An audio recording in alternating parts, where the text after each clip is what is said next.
All right, ladies and gentlemen, here we go. Another installment for the archives of the Conspiracy Farm. Jeffrey Wilson riding with you here, shotgun. Pat Militich, my co-host, is flying in the sky off to, I think, Orange County, California for Access TV Fights, Mark Cuban's network for LFA. So he's not going to be joining us today, ladies and gentlemen. You're going to have to deal with me once again. Deal with it, folks. Another jam-packed episode, and I'm so glad she has returned. We had her earlier, what was it, last spring or summer. Had some internet difficulties. Yeah. She had just gotten back from Syria, one of her many trips to Syria, which we're, of course, going to talk about here. Man, like I told her off air, she worries me a bit, man. I worry about her a little bit. But she does have some guardian angels watching her. She's awesome. Canadian journalist, Eva Bartlett. How are you today? I'm wonderful. Thank you for your very kind words. Well, of course. You are well-deserved of them. You, wow. I obviously follow you on the face space. You just got back from Iceland. Amazing pictures there. You got back from insane pictures. And then, obviously, last spring or whenever you got back from Syria, once again, that was, what, your fifth or sixth run out there? My ninth. Excuse me. That's okay. But, yeah, I mean, I love the work you do. I mean, it's very authentic, and you are boots on the ground because obviously we get such a different narrative with the mainstream media. Excuse me, not just in Syria, but Gaza as well, where you lived for a while. If you don't mind, I mean, I guess I'd set one up for you to knock out of the park here. What's going on over there? Obviously, we hear everybody hates Assad.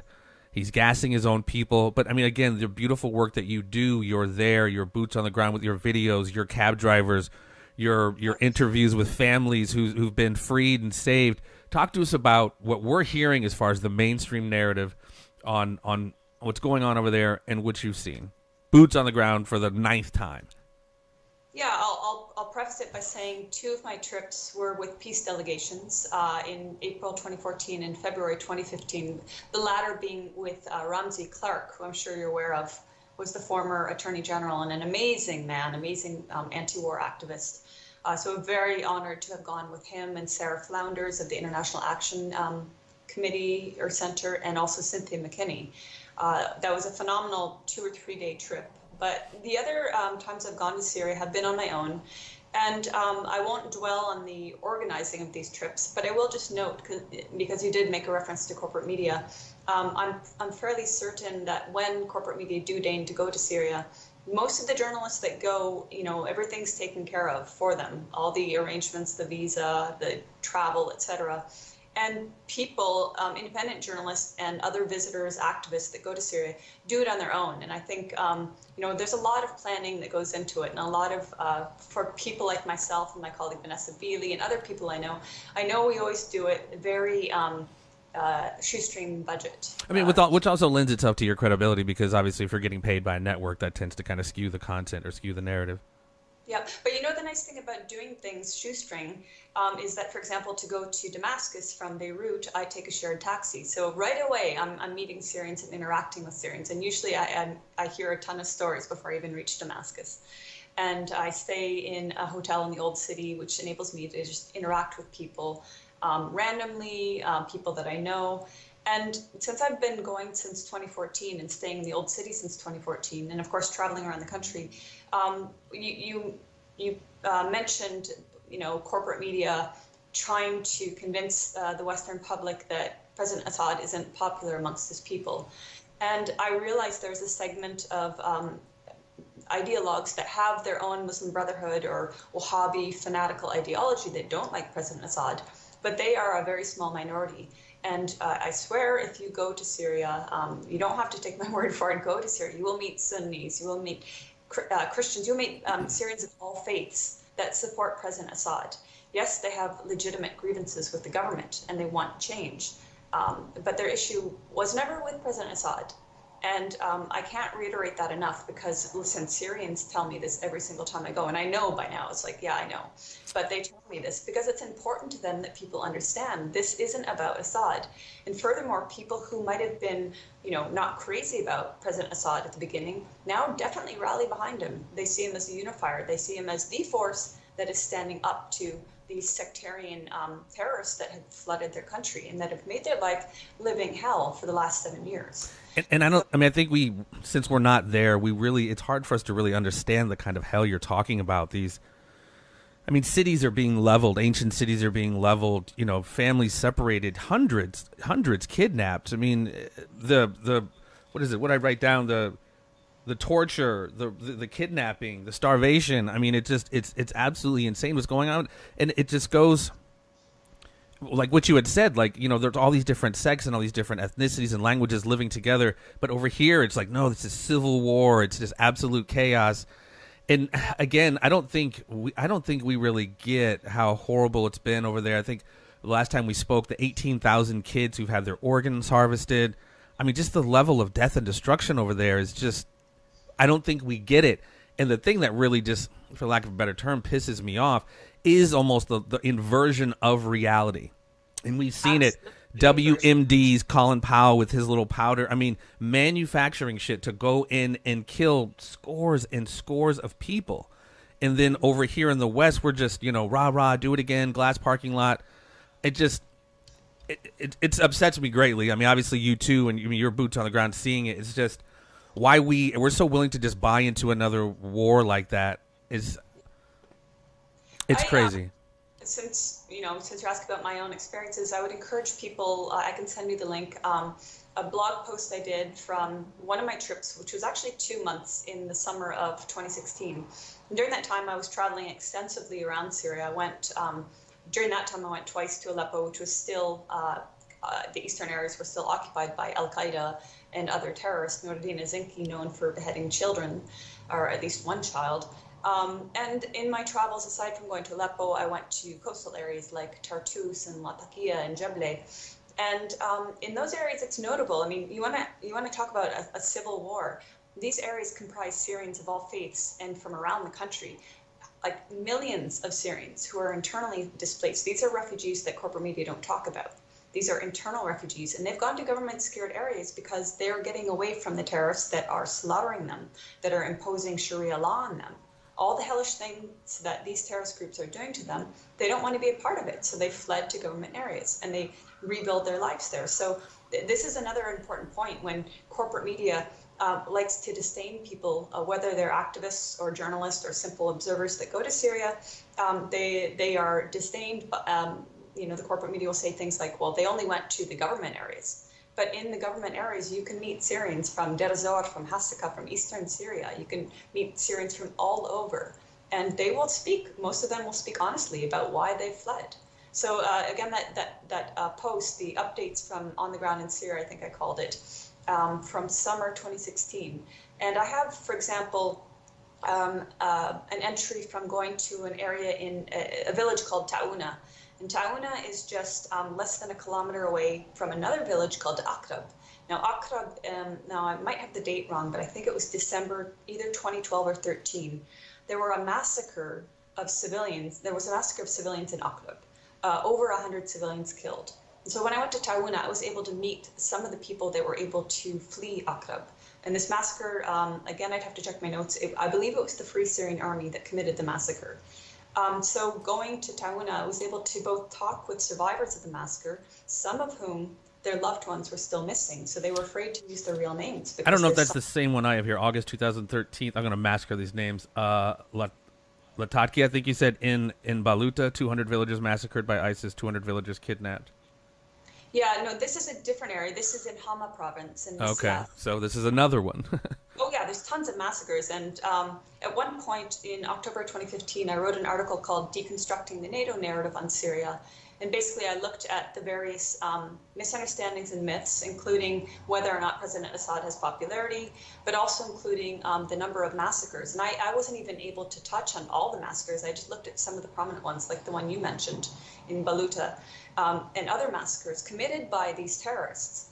But yeah, in Akrab, in Taouna, I met these villagers that had been in Akrab when terrorists basically came into their village, held them in a building for up to 10 days, I think it was, deprived them of food and water.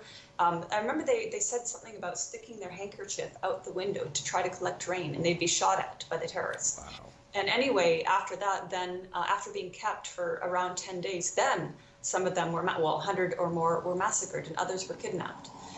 So this is in a village that is in a government secured areas, but you can hear these bloody and horrific testimonies. This is what the people have been living with and fighting off. Also, when I was in Masyaf region, I went to another place called Dermama, and there I met a man who had been in the Adra industrial zone, and that's just outside of Damascus.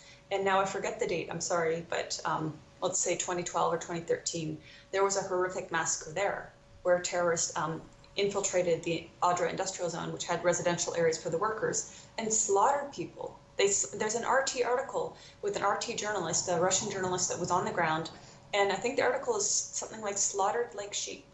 And they burned some of the people in ovens. Like, it was horrific what they did. Wow. Anyway, this man was there. He was working in Adra, and his family was with him, and he happened to be Alawi. And unfortunately, whereas Syria has long stood against sectarianism, and as one of the things Syrians are very proud of is their secular nature. Unfortunately, the thugs that the West has sent into Syria to terrorize civilians, whatever faith, even including Sunnis, they do especially target Alawis. So this man, his family, and some neighbors were Alawis from the Masyaf region. And he, now I forget all the details because this was some years ago, but he basically fought as much as he could. He fought the terrorists for, I think it was up to 1 month. I'm sorry, I don't remember these details. He lost his entire family. When he actually escaped, everybody thought he was dead. And this is just one of so many massacres that Syrians have been enduring. Well, and we can't overlook something you just said, and we speak about it oftentimes on this show, and when I talk to people about it face to face, they look at me like I'm crazy about these terrorists, these ISIS forces. These are, they're funded by the West. I mean, this is another proxy army, just like the Mujahideen. I mean, this has happened several times throughout history, but this is another Western operation. And Saudi allies, Israel. I mean, and that's the manufactured nature of it. Again, the psyop of that inversion of reality aspect of it, and then you bring in these white helmets that go on to win an Oscar for just like one of the biggest charades ever. And then we cut off funding, and then we resume funding. I mean, talk to me about what, not just your thoughts on it, but the locals' thoughts on the West's funding and arming these terrorists to be able to wreak the havoc that they do. Well, the average Syrians I've met, I've encountered so many Syrians just randomly, like in Homs, in Latakia, in Damascus, who talk like a political analyst. They know about the project. They know that Syria was in the crosshairs, was being targeted before 2011. They lived through the 80s, in Hama, when the Muslim Brotherhood committed massacres. And after the Syrian president and army quashed that massacre, that pocket of terrorists, they were in fact terrorists and they started the massacre. I'm not an expert on the 80s or anything in general, but after that, what they say is we see what's happening now is a repeat of the 80s. These sectarian thugs that want to destroy us, that want to put us under their warped version, their warped interpretation of Islam. This is what's happening again, and the West is enabling it. But even aside from that, now it's 2018, and we have access to so many leaked documents showing that the West was funding the terrorists even before 2011. And you have other leaked documents saying the West foresaw the rise of the Islamic State. I think that one was in 2012. And we've had on Dilyana Gaitanjeva, I think we spoke to you about this before. I mean, she pretty much blew that wide open as far as catching weapons that were left behind. Something you just mentioned, and it's interesting because General Wesley Clark said it, 5 countries in 7 years, or maybe it was the reverse, but obviously it's taken longer. They've knocked out several of them. Why you have so much speculation. They want Syria as a part of a pipeline. China wants it as a part of a One Belt, One Road. I mean, there's so many different reasons as to why that place is never going to leave the crosshairs, I don't think. Why is that? The central bank, they're not a part of the central bank like Iran, et cetera, et cetera. What are your thoughts on why they have such a hard on for Syria? Sorry, I didn't mean to be crass, but... No, I took all the points you just mentioned.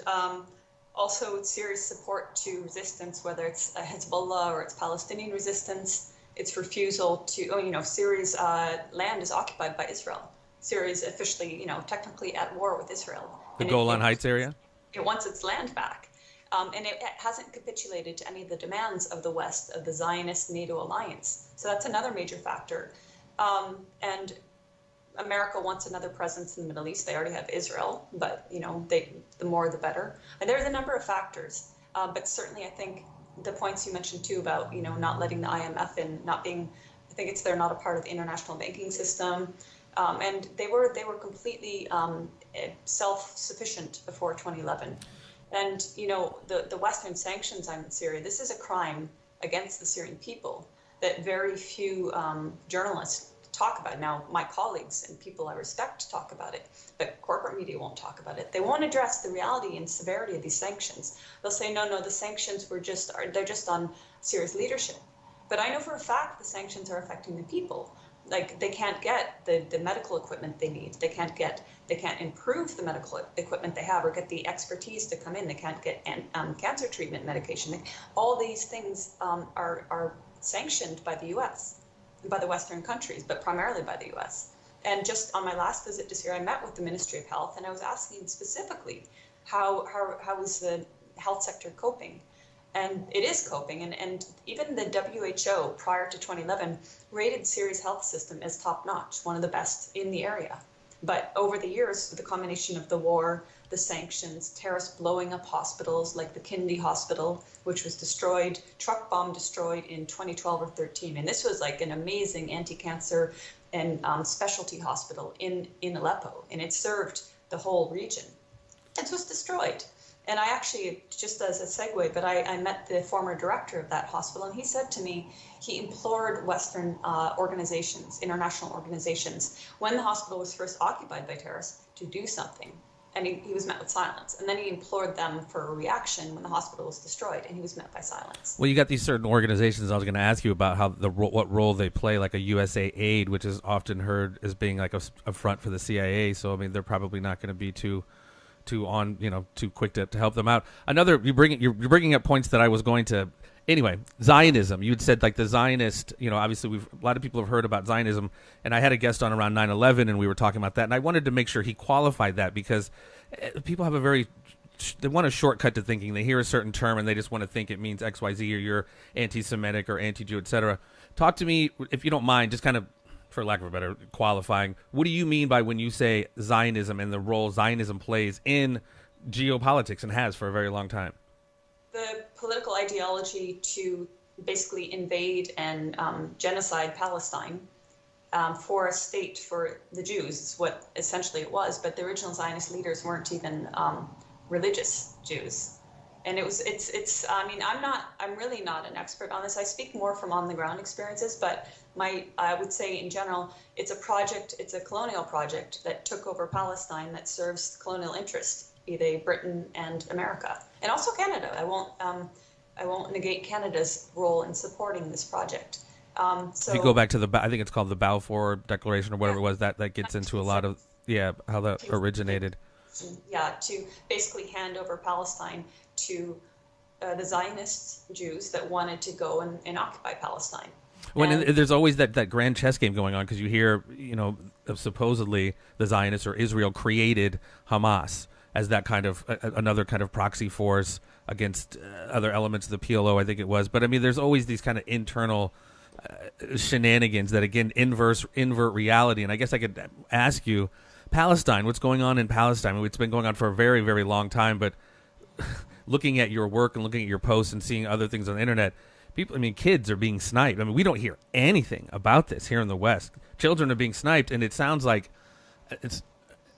they're always looking for a rationalization. I'm doing some prep for my JFK episode next week, and Colonel Fletcher Prouty was on and talking about back in the day when they first started clandestine ops, they had to go to the NSC, and the NSC, when it first was comprised, was more of a reactive force, not saying, hey, here's what's going on in the world, let's go start stuff over there. It was more reactive, but individuals like Alan Dulles would come in and be like, hey, look what they're doing over here, not saying what they did to provoke them. And that's what we get over here with often news over what's going on in the Golan or Gaza and everything. You just hear about the reaction, why they're behaving this way. I mean, they're not even close as far as arms. They got U.S. tanks and all that other stuff, and for the most part, the people in that area aren't near as armed, but children are being sniped, and they somehow rationalize it in the news.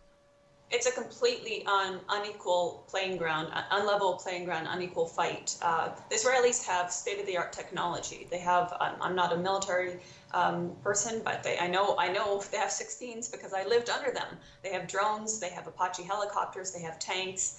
They have remotely controlled machine gun towers that fire on people in the border regions. And look, I spent 3 years in Gaza, and I worked with farmers and fishers. And these are people that our media doesn't talk about.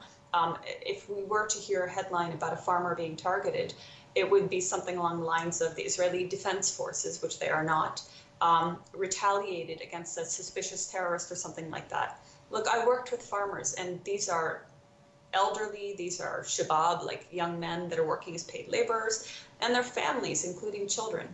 And they're literally in an area that's been bulldozed and raised. So there's not many trees in the border regions, whereas it used to be plentiful in trees, fruit, nut, olive, and other trees. And now it's over the years, Israel has raised these trees. So with the blind eye looking towards the fence between the border region and so-called Israel, and I'm sorry, but I do say so-called Israel because it's a state that is built on the genocide of Palestinians on Palestinian land. But in any case, you can see clearly, they can see clearly that they're shooting on unarmed Palestinians.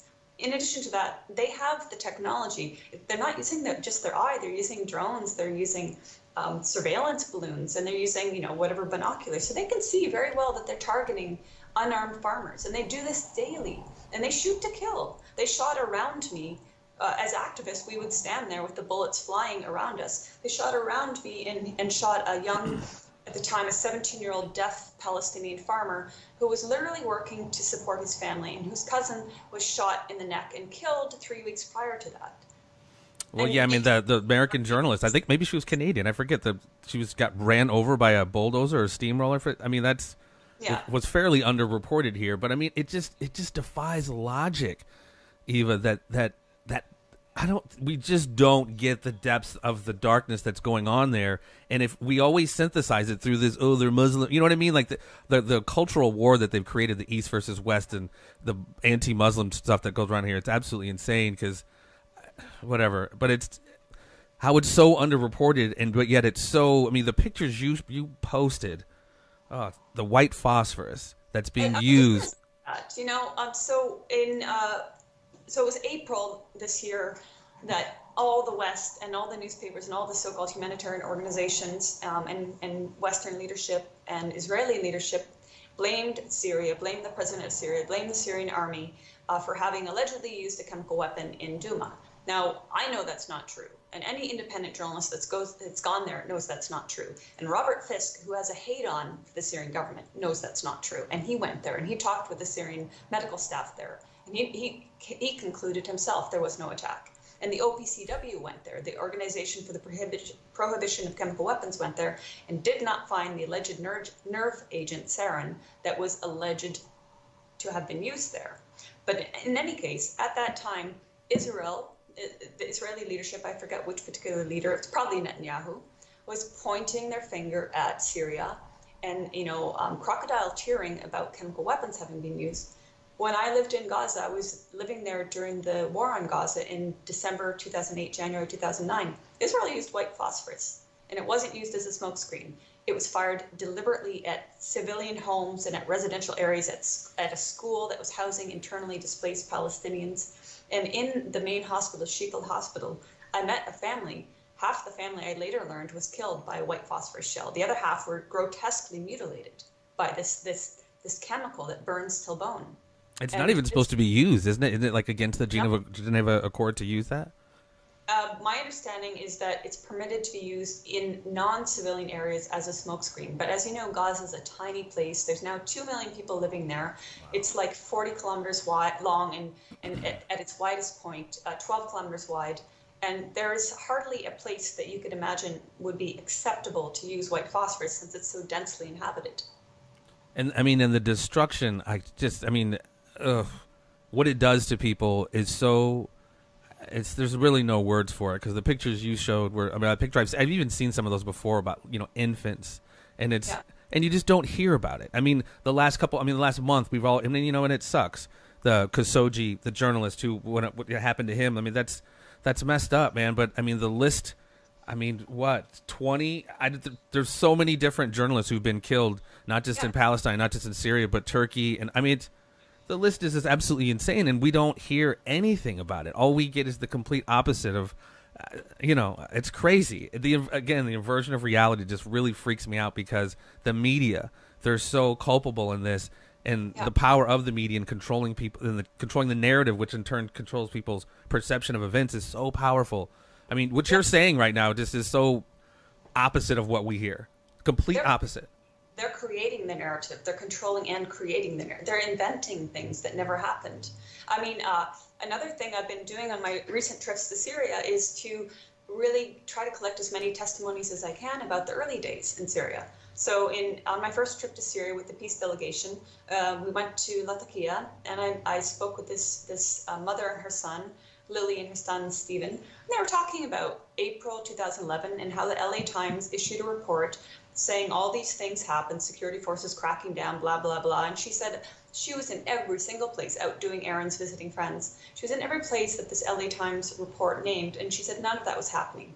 And I can't tell you how many times I've heard the same words from Syrians. Syrians here saying, oh, I saw on Al Jazeera that something was happening in Homs or in my home, so I called my family, and they're like, no, nothing's happening.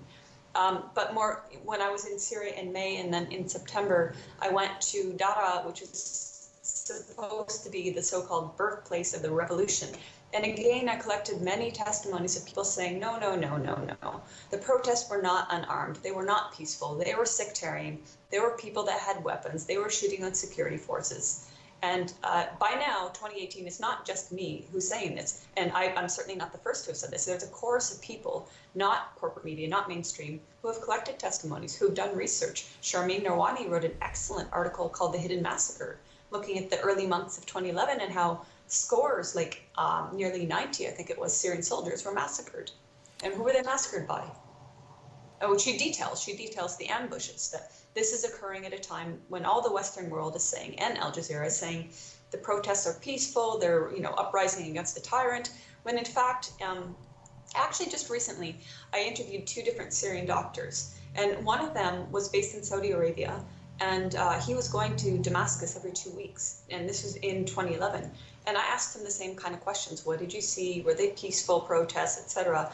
And again, everything that he witnessed was the same as what I've heard in Syria. No, they were not peaceful. They were sectarian. And I'll just tell you one anecdote. I haven't gotten the interview published, but he said, now I forget if it was June 2011 or earlier, his family was going to the area outside of Madaya, which is west of Damascus. It's like a very pretty mountain area that Syrians used to go to for internal tourism, to get away, to picnic or go to restaurants. And he said his family was out in one of these villages and heading back to Damascus. And as they approached Madaya, and it was a convoy of 6 cars, like their extended family, they had the windows up and the music on.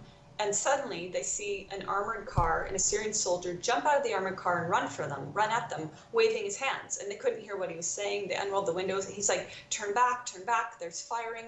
And it turned out this is like early 2011, during the peaceful protests, there were militants in the hills of Madaya firing on the Syrian army post. And it wasn't even a tank. It was just an armored vehicle at a checkpoint. And this soldier, the soldier of the army that is allegedly killing people, risks his own life jumping up into the gunfire to wave the civilians back and make them turn around. And he said, this doctor said, he was doing surgery when his wife texted him saying, we're going to die. And he didn't see it. And then, 20 minutes later, whatever, she texted him and said, Alhamdulillah, we survived. And the rest of the story was that they rerouted their return to Damascus, went on a different road. And as they were driving back, some cousin or something said, don't go to Madaya. The Syrian regime is firing on civilians. And this person was seeing it on Al Jazeera or something. And they just come from there. So this is just one example of many. I'm not sure if I told you the other example last time we spoke about the doctor Amr Ghantus, who was in a military hospital in Dara Governorate. This hospital was around 40 kilometers from Dara city. And this was early 2011. And his hospital had been given commands from the military commander, treat civilians first if they come to the hospital, civilians before soldiers. And he said there were so many doctors there that he had nothing to do. So he was sitting there drinking coffee, watching Al Jazeera, And Al Jazeera was saying the military hospital is turning away civilians. The military hospital doesn't have enough doctors. And he's like, this is not true. This is absolutely not true. I mean, just complete fabrications, just like you said. I mean, but it reminds me of the Kuwaiti ambassador's daughter before the Persian Gulf War. They're turning over incubators with babies in them, and the babies are rolling on the floor. I mean, just a complete... Well, and this is the National Defense Authorization Act 2 or 1 or 2 that Obama signed made it basically illegal. They'd been doing it already, but basically codified the fact and legalized the fact that they can use propaganda against civilians. It's crazy.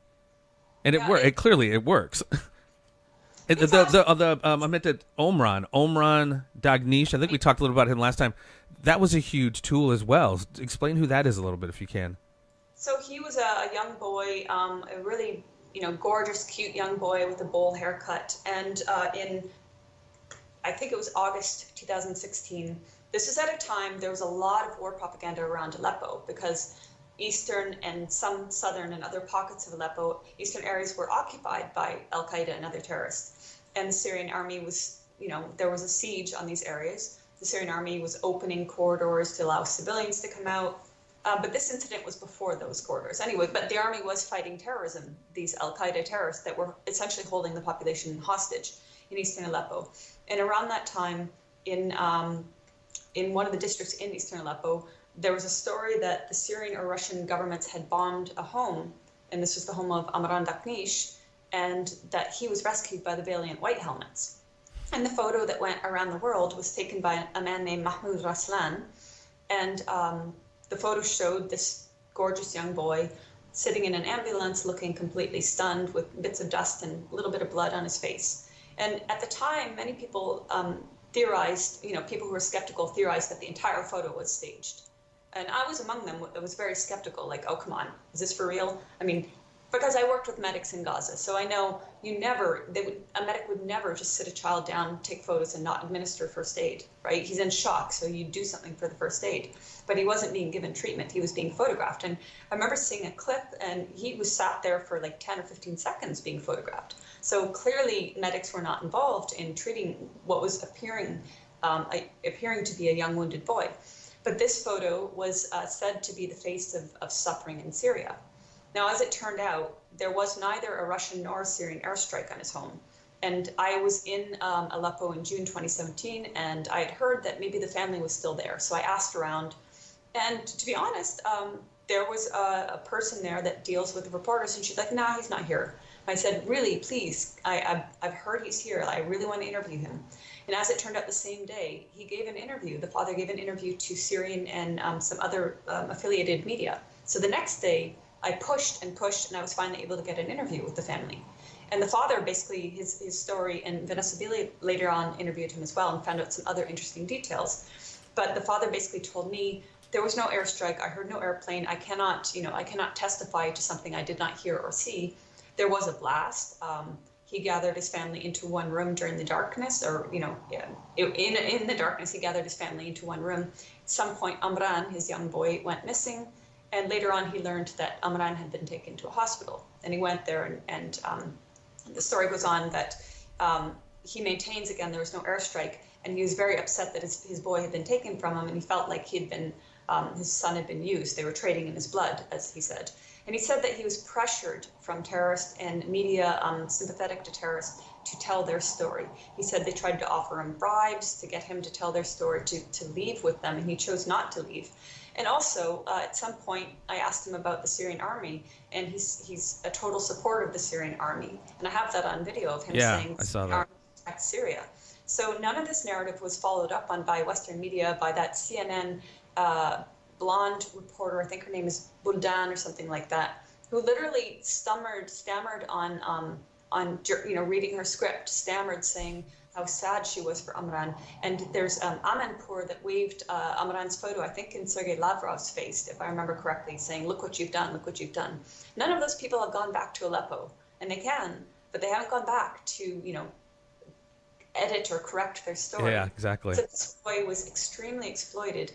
At the same time, just a month earlier, this group that I mentioned earlier, the Nuruddin Lazinki, had methodically and slowly beheaded a Palestinian boy after torturing him And he was, apparently he said, just shoot me, just kill me. And they didn't. They slowly beheaded him.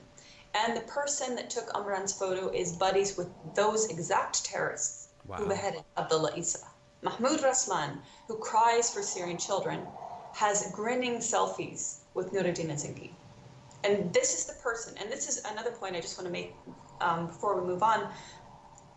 This is the person that Western media put on a pedestal, and gave accolades to for his photograph. And time and again, if you look at the sources that media are relying on, they almost inevitably always have a terrorist connection. You look at their Facebook page, they're praising Jaish al-Islam, they're praising terrorists. They have photos of themselves with terrorists. And these are always the people. Well, it's like John McCain taking a picture with Baghdadi. I mean, that's, yeah. Yeah, but then you have other people who go to Syria who literally take the testimonies. What's your name? What happened to you? Can I record you? And those people are discredited because they're in government areas. It's just absolutely obscene. Wow.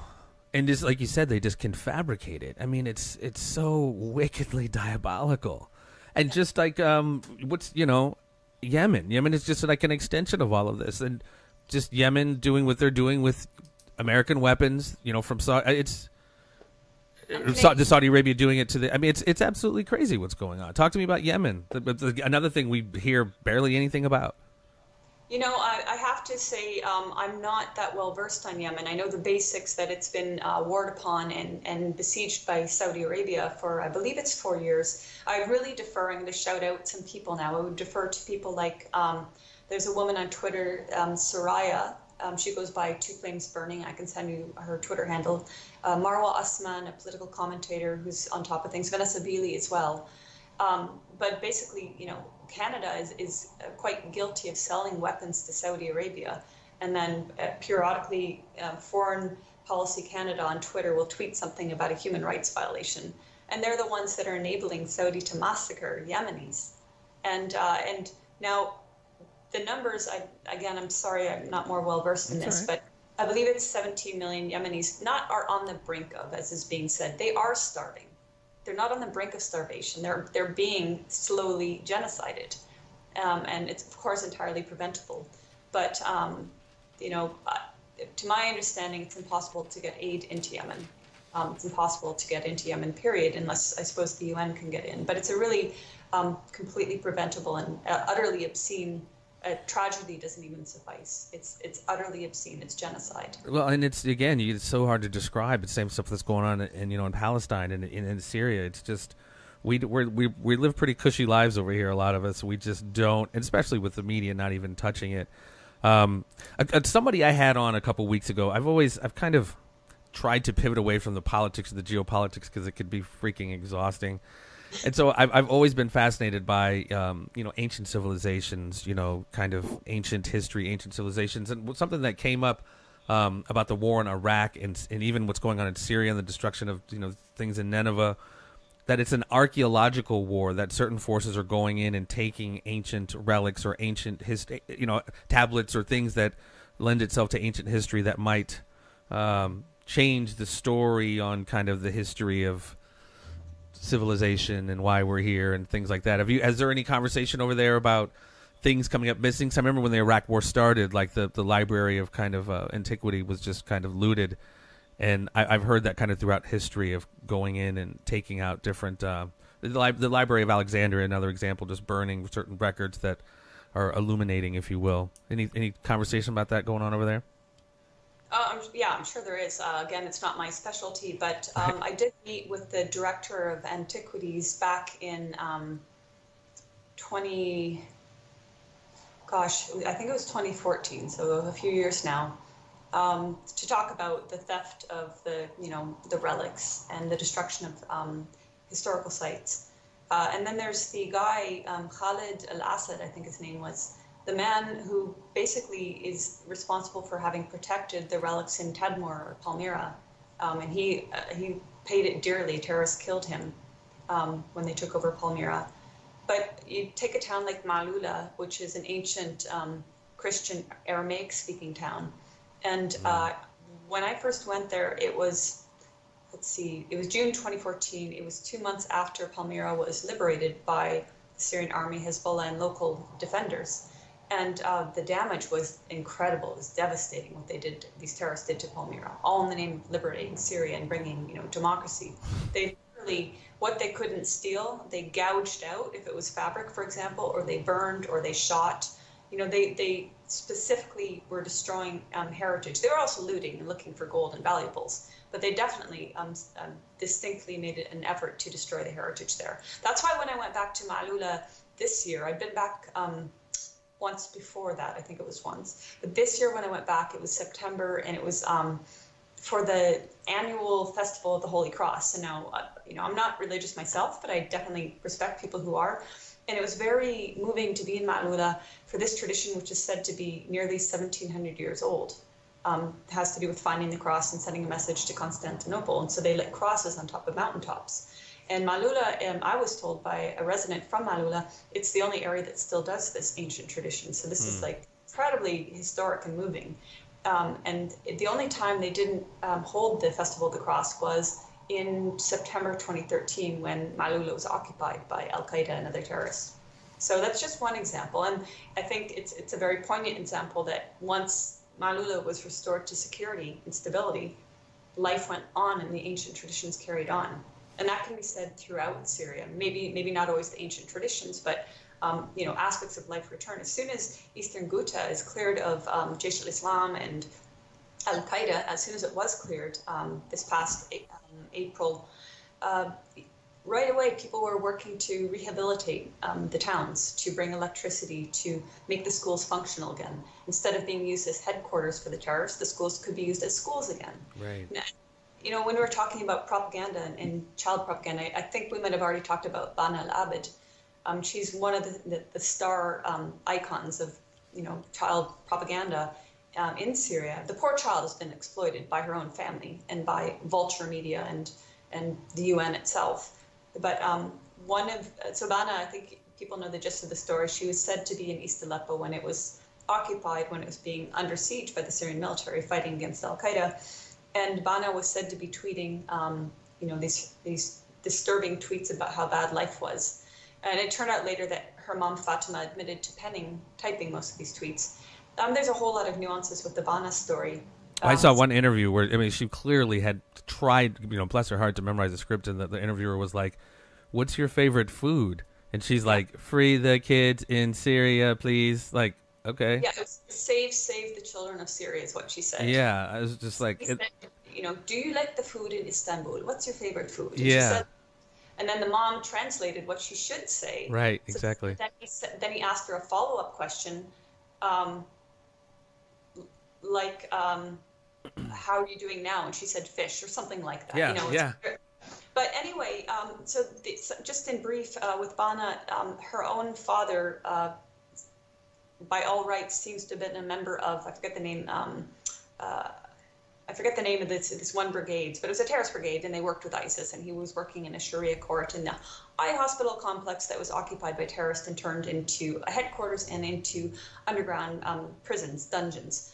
So the father worked, there, and he was a terrorist, and the whole family where they lived, their apartment was surrounded by terrorist headquarters. And there's one poignant scene where, now I refer to a Syrian journalist, Khalid Iskef, who found this out. There's one scene where Bana, looking adorable, talks about how sad she is. And so after Aleppo was liberated, Iskef went to this particular area. He's like, all right, this is where she was standing. Now just turn your camera, as they did not, turn your camera, and there's the main Al-Qaeda headquarters in northern Syria. Now, this raises two important points. Number one, she was very close to a very important Al-Qaeda headquarters. But number two, they wouldn't have let her film there had she not been a part of this whole propaganda scheme. Right. Because every Syrian civilian I've met that's come from areas that were occupied, whether it's Aleppo or Madaya or Ghouta, has said, hell no, we didn't go near them. If we did, they would have emptied their guns into us. We were terrified of them. But the other thing is with the Bana story, then she and her family, when Aleppo was liberated, went on to Turkey, got Turkish citizenship, and then she went on, 8 or 9 years old to write a memoirs. Of course, she didn't write it. And the United Nations lauded her and even retweeted her speech of her English is much better by now, talking about how she wants Syrian children to go back to school. And the supreme irony is that her own family were one of the reasons that Syrian children weren't going to school, because terrorists were occupying schools. Every area, every city, they occupy schools. Well, you said, and I've seen, I mean, it seems like Syria is winning. Assad is winning. And like you said, things are sort of getting back to normal. But like I said at the beginning, I don't see, what do you know, look through, help me out. Look through Eva's crystal ball. I know you're going to be heading back. If you bet, I mean, for boots on the ground, you're very experienced, you know, in this area. Prognosticate for us, if you will. The next 6 months to a year, are we going to be seeing more of these false flag chemical attacks? Are they going to, because I'm seeing reports, and help me if I'm wrong, that there are bombings taking place, U.S. bombing certain areas in that area, in Syria, in certain areas. What's happening? What's going to happen, do you see? Obviously, I don't think it's getting taken off the plate as far as, you know, it's still going to be in the crosshairs, but what do you see going down? Yeah, so I'm going to preface that with a caveat that I cannot predict, but what I can say is that you're right about the fact, I'm just scrolling down because I saved something to mention, you're right about the fact that the U.S. game is not up in Syria, even though the Syrian people have made it very clear that they want their president, and they don't want the U.S. presence in Syria. The U.S. presence in Syria is illegal. Syria never invited the U.S.-led coalition to invade and occupy eastern area or any area of Syria, and they continue to occupy. They continue to aid ISIS. And this is the supreme irony. Now, a friend of mine, he goes by Waleed790721 on Twitter. I hadn't seen this, and I was scrolling through Twitter today. I saw his tweet saying the Trump administration is still adamant on regime change by any means in Syria. Pompeo's special representative for Syria, James Jeffrey, yesterday made that clear. And he linked to a short excerpt of Jeffrey basically talking about how, you know, the West must find a regime that was acceptable to them, kind of thing, and that the current government had to go. As if regime change is just a foregone conclusion. You know what I mean? It's like we're not even going to discuss a government with Assad in it. Supremely arrogant. You know, they're still uncovering mass graves in Raqqa, which the U.S.-led coalition destroyed.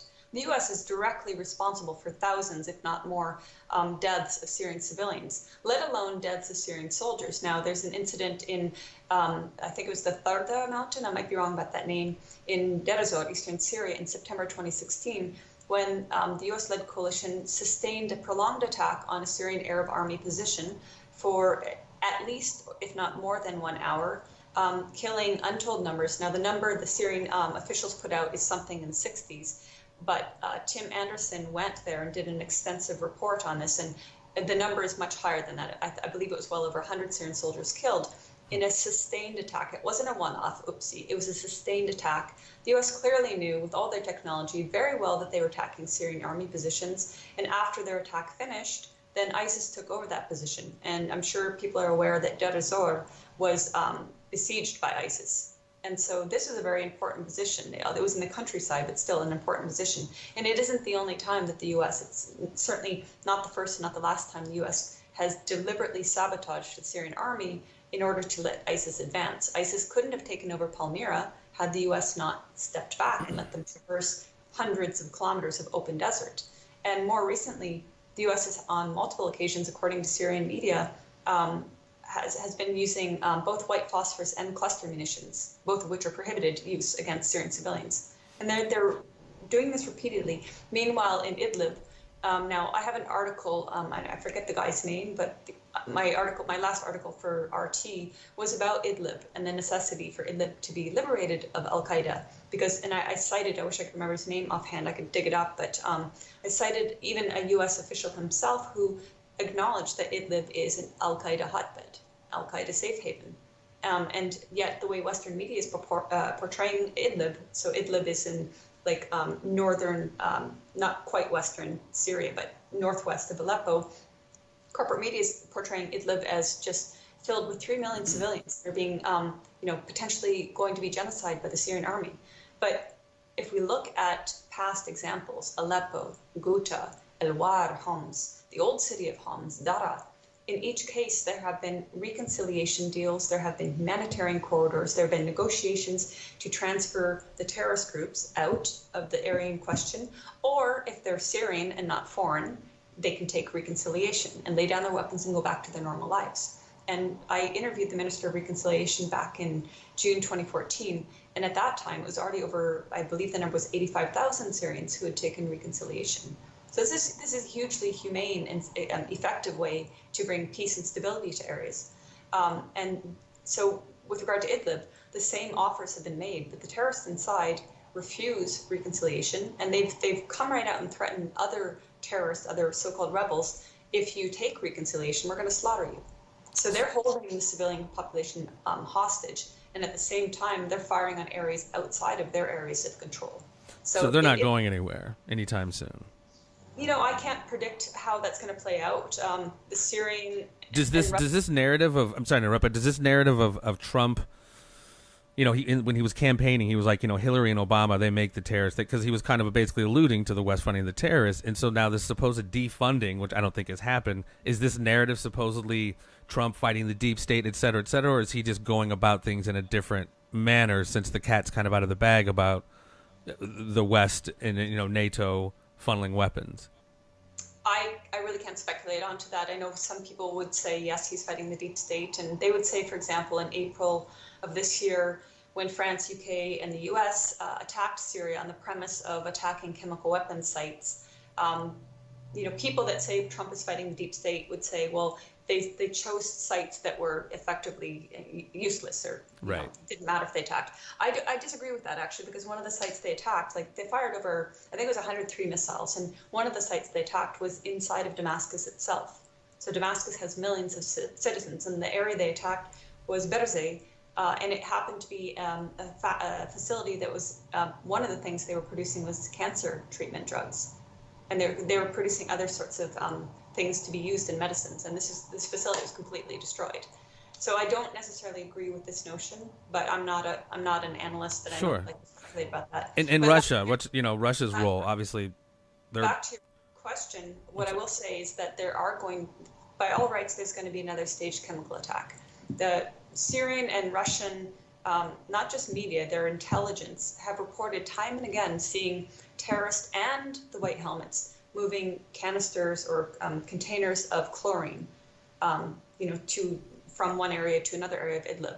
And Vanessa Beeley, in September, I believe it was in an area of eastern Idlib, I think it was, that was where she was able to meet with civilians whose children and loved ones were kidnapped. And there's so many people that have been kidnapped, and they're most likely going to show up in one of these staged videos. And this is what the Russian Ministry of, I think, Defense has been warning about again and again. Yeah. There's going to be a chemical provocation, and they're going to blame it on the Syrian army or on the Russians. So I think that's something definitely to be wary of. I think a lot of us expected it would have happened by now. I thought it would have happened in September or October. The most humane thing to do, if the West actually cared about human rights and stability, the most humane thing to do would be to allow a peaceful political resolution to Idlib, and, you know, take these terrorists, especially the foreigners, out of Syria, and the ones that want to reconcile can, but to allow the people of Idlib to return to stability, because in every case where it's happened elsewhere, people go back to their normal lives. And this is something the media, whenever they're crying about save Aleppo, save Ghouta, save Idlib, the follow-up, you know, it wasn't that Aleppo fell. Actually, Aleppo is now functioning and rebuilding, and people are at peace. They never follow up with that, but that's always been the case. And I've been, as I wrote in this article I referred to, I've been to every major place, Aleppo, Ghouta, Dara, Madaya, Al-Wad, Hom's old city, all these places that were once occupied. And that at one point or another, the media was raising cries of alarm over the genocide or the horrors that were going to happen due to the Syrian army siege or the military operations. And each time, yes, of course, civilian lives will be lost because it is a war and they are fighting terrorism. Nobody could say civilians aren't being killed, but it is not a systematic and deliberate act of killing, as the media likes to put it. And to the contrary, if these same crocodile-tearing journalists would deign to go to these areas now and talk to people, they would find out people are saying, thank God we can afford to buy food now. We're not being held hostage. There are not public executions in our main square. Our neighbors are not being beheaded or point-blank assassinated now. I mean, Seriously. That occupation, that's gentle euphemism. It had to have been such a freaking nightmare. Yes. I mean, yes. it's like out of a horror movie. It truly is, and that's why, to be honest, I get pissed off when people here comfortably in the West harp on about, having read some report by Human Rights Watch, whose director is the dictator of Human Rights Watch for 2 decades, and Ken Roth, he's tweeted photos and footage of areas that are not even in Syria and alleged it's, damage done by Assad and his personal army. It's the Syrian Arab Army. It's comprised of Syrians of all faiths from all around. It's a conscripted army. It's not an Alawi army. It includes a significant number of Sunnis, and these people are fighting for Syria. I mean, like all these people that believe this rhetoric, just ask yourself, if the situation was reversed and the town or city you lived in was suddenly infested by Al-Qaeda terrorists that want to impose Sharia law on you and that are going to execute you for any frivolous reason, would you not fight back? You damn well would fight back. You'd have to be brainless if you did not fight back. Right. And you'd support your army and you'd support your political leadership in bringing peace. After that, it's up to Syrians to decide their future, to resolve their political issues. It's not up to some, hairy Wahhabis stuffed in a suit to so-called represent Syria and impose a type of rule on secular Syrians that no secular Syrians want, whether they're Sunnis or Christians or whatever their faith. They don't want people dictating to them how they practice their faith. I lived in Gaza and I love Gaza. It is a more conservative society, and Hamas is in charge. Okay, look, I initially supported Palestinians' election of Hamas because I thought it was their right to choose. I don't support Hamas. I do support resistance. I'll be clear about that. I know Palestinians have the right to resist the Israeli occupation of their land, all their land, by any means possible. That's international law. But I don't support Hamas as a movement. They are Muslim Brotherhood. But in the end, it's not for me to decide. It's for Palestinians. Sure, of course. But in Syria, I've never seen what a secular society comprising all these faiths look like. And I've told this story a million times, but I was invited to this wild Easter party where people were drinking and dancing. And the people that invited me were 2 Sunni Muslims, and they're not an anomaly. This is Syria. It's up to them to practice their faith as they see fit, or not have faith. I've met so many agnostics or atheists in Syria. But the bottom line is it's up to them. And nobody wants this Wahhabi, crazy extremist ideology imposed on them. And that's what Canada, America, Britain, France, Germany are advocating. Wow.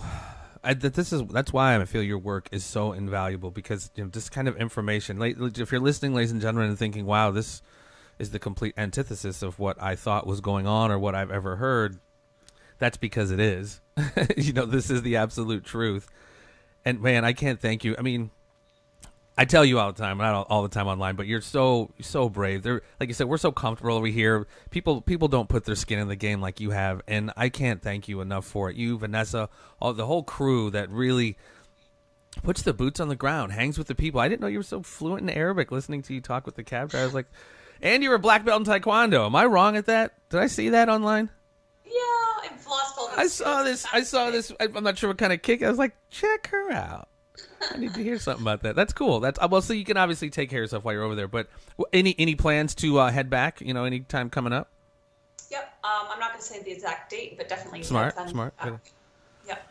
And I do have some more interviews coming out, and I'll just say, like on my YouTube, I made playlists, and one of them is Syria, and I would encourage people to scroll down back to 2014, because what I really try to do is I try not to. I know I am, in a sense, speaking for Syrians, and I'm relating what Syrians have told me, but I really try to record their voices and let you hear them, and you decide, because I really think it's important to hear a spectrum of Syrian voices.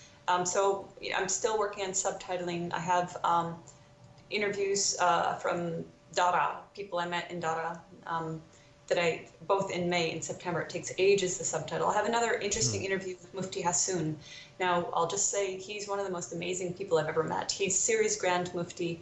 Now, if you compare, and there is no comparison, the Saudi Mufti to Mufti Hassoun, it's night and day. The Saudi Mufti wants to eradicate and destroy all churches, and the Syrian Mufti is beloved by Christians, and he loves he loves all faiths, and he calls himself the Mufti of all Syrians. And he's an extremely open-minded person, very filled with love. And unfortunately, he has also been vilified in Western media. His son Sadia was executed October 2nd, I believe it was 2013, because when I met with him this time, it happened to be the anniversary. And he said 5 years ago, my son Saria was executed. Wow. And but this is the extent of his just amazing compassion. He publicly forgave the assassins. He understood they were doing a job, and he implored them to come back to Syria. And now I wrote about this some years ago, but the day that he did that, or the next day, he received a text message saying, "We don't accept your apology, and we're coming for you next," kind of thing. So really a horrific story. On top of that, Western media misconstrued his words. And imagine that. in the interview I did with him recently, which I've subtitled, but I'm having two different sets of people review my subtitling because I want to be as accurate as possible. This is why it takes me forever, because I'm doing this on my own. But in that interview, I asked him to address that. And he said what he said, and what was deliberately mistranslated, he said, essentially, we are fighting terrorism, and this terrorism has to be stopped or it's going to come to you. And the media misconstrued his words to say Mufti Hassoun pledges to send suicide bombers to Europe or something like that. Wow. Complete crap. Anybody who's met this man will be totally awed by his compassion and his humility. So that I'm going to get that out soon too. And then I mentioned the 2 audio interviews I've done recently with Syrian doctors, which are just fascinating because, at the beginning, I think did you mention SAMS, or am I making that up? Who's that? Okay, there's an association called the Syrian American Medical Society, SAMS, and they have, you know what, you mentioned U.S. aid. USA, yeah. I was thinking U.S. State Department, then I leapt to thinking about SAMS. Anyway, SAMS is very entrenched with the U.S. government and has received millions of dollars from them, and predictably they toe the Western propaganda on Syria. These 2 doctors I've interviewed, and I will be interviewing one more, were at some point involved in SAMS. And they basically talked about how SAMS went from being an actual professional ethical medical association to being radicalized and pretty much a Muslim Brotherhood front group. So it's very interesting. I'll try to get these interviews out soon. Well, do you have a one-stop shop, or do you have like a little bit? I know you're on Twitter or Facebook. Where would you like to point people to get a hold of you? Or not get a hold of you, but, see what you're up to. And get All a hold right. of you. Well, can you give a shout out to my Patreon? Because absolutely. This is what helps me exist in my very humble apartment. You can see in the background here. So yeah, my Patreon. I'm on Twitter, Facebook. I'm getting censorship, but anyway, I continue to post there, and my YouTube. Okay. I have a SoundCloud, but I try to put everything. For example, if it's just MP3, I put it on SoundCloud. But I also try to put it in video format on YouTube. So okay, I'll post your Patreon link and your YouTube page so people can check your videos and stuff. Awesome. Everything on my Patreon, by the way, is open content. I don't put anything behind a firewall. Just, I think I've put 1 or 2 thank you messages for patrons only, but I don't believe in hiding content. Gotcha. Man, I can't thank you enough. Again, you're bold, brave, beautiful, and just let me tell you what. Please be safe on your next trip. Take care of yourself and just keep doing the work you're doing. It's so, again, most people who don't know they're being played don't exactly understand how invaluable this information is you have. But I'm telling you, I can't thank you enough. And keep doing it. Keep doing it. And again, stay safe. I don't mean to jinx you. I just, it's like I said, I'm not going to massacre the names, but you know them. You've heard them, the journalists who have disappeared, who've been killed. I mean, it's a very dangerous game that you are in. And, wish you the best. I think all of us who go to Syria, first and foremost, of course, it's Syrians who are the most exposed to danger. But like in going to Aleppo before it was liberated, you had to go down a road that was prone to being sniped or shelled. Same with going to the state hospital in Dara, where I was told snipers were just 100 meters away. So I'd say that the most dangerous parts are probably in my past. So don't worry too much about my safety. Good. That gives me a little bit of comfort. Eva, thank you again so much. You're very generous with your time. Peace and so much love. Stay tuned, ladies and gentlemen. There will always be more.